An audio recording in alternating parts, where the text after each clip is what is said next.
Hello, truth seekers, and welcome back to the channel that rips the window dressing away to reveal those real stories with Prince Harry and Meghan Markle. Welcome back to the channel, everyone.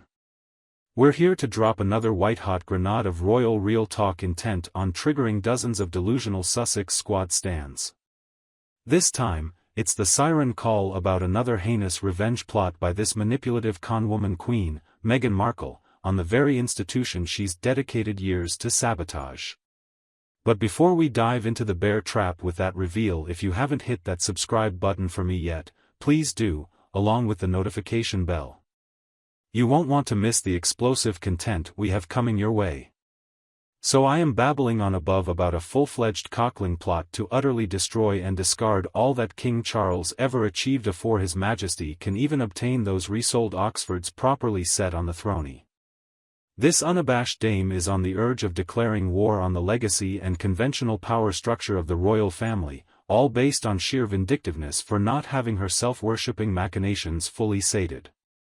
The first shots fired are the absolutely devastating visuals of a visibly uncomfortable Prince Harry squirming like a dupe throughout a recent ceremonial rendition of "God Save the King" performed to guests at a reception out in Nigeria for military families. This man is so steeped in resentment that the air around him pollutes with the toxicity that occupies every atom of oxygen. If you've been following the distressing descent of Harry's change from affable regal rapscallion into Meghan's eternal mastless puppy, then the glower of worship and rage pushing through his expression told you all you needed to understand about the insanity that was now exerting power over this mad monarch's life. And so, my man has been escorted into some wretched fort by his wife's insatiable thirst for revenge against the firm. The facade of tranquility shatters, revealing the fractures beneath. Her desire for power has transformed the myth into the most dreadful of power, control, and payback parables. Each appearance raised the volume and intensity, as the planet seemed on in horror, enthralled yet secreted by this sanguinary saga. It is not a personal vendetta, but a tactical takedown on the underlying principles of the monarchical foundation. They are well-coordinated maneuvers by Meghan to establish positions and dig gaping holes that would ultimately bring the entire monarch to its knees. Meghan's acts are not spur-of-the-moment decisions by an embittered duchess but efforts to slice through the narrative and become the center of attraction. One thing is certain, the enemy lines are drawn. The battle for the empire's heart, though, is far from over. It has been the unfolding of a royal drama in an unexpected style. It is hard to believe how many indignities and dishonors this so-called prince has piled on himself, supplied by his bloodline because he let himself be his manipulating wife's puppet. It has been the spectacle of watching had every major important royal patronage that had been bestowed upon him has been stripped from him, while his own family has thrown him away in righteous excommunication from their privileged inner social circle. Harry has spent the last several years having everything he once held dear ripped from him and, in many ways, desecrated. No, be she false as hell, it was the cause. Let that liar speak the truth. There it is, listeners. She seduced my Harry, and his birthright handed her platforms neither of them deserved. A brave new voice for progressive values, gifted to her by the mainstream media after she had run her final scam here. Quarrels, thrown in the mud, is at one with Harry Markle's vindictive mask today. She has forcibly taken private family matters and diminished them forever. The damage she has done to the royal family is, in some cases, irreparable.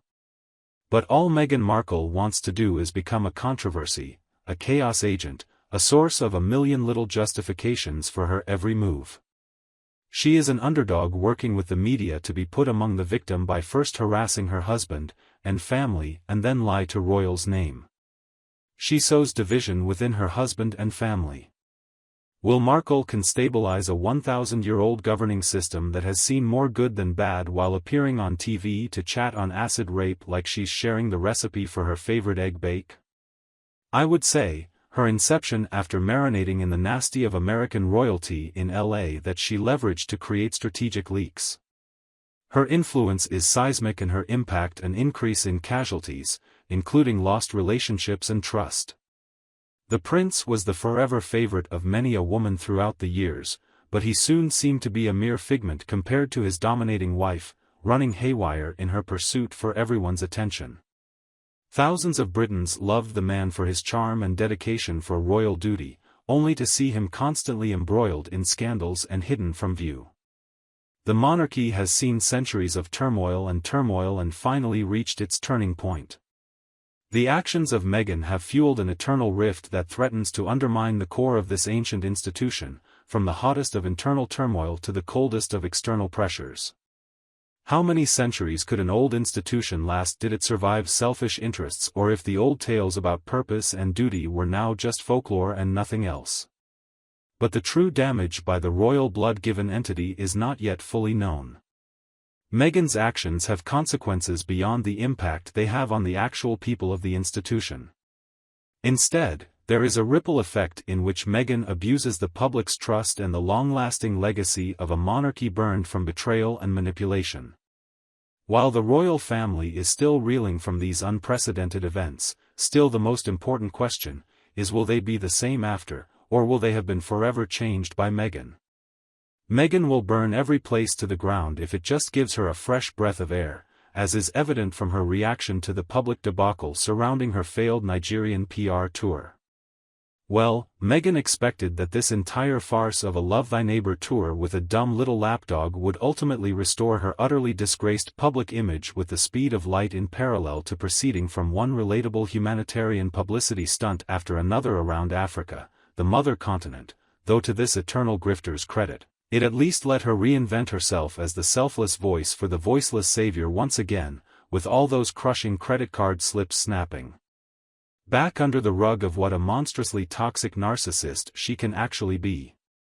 If she is willing to go that far to manipulate the reality in which she is seen in the light she fabricated for herself, what will stop her from actually exploiting the people she must protect?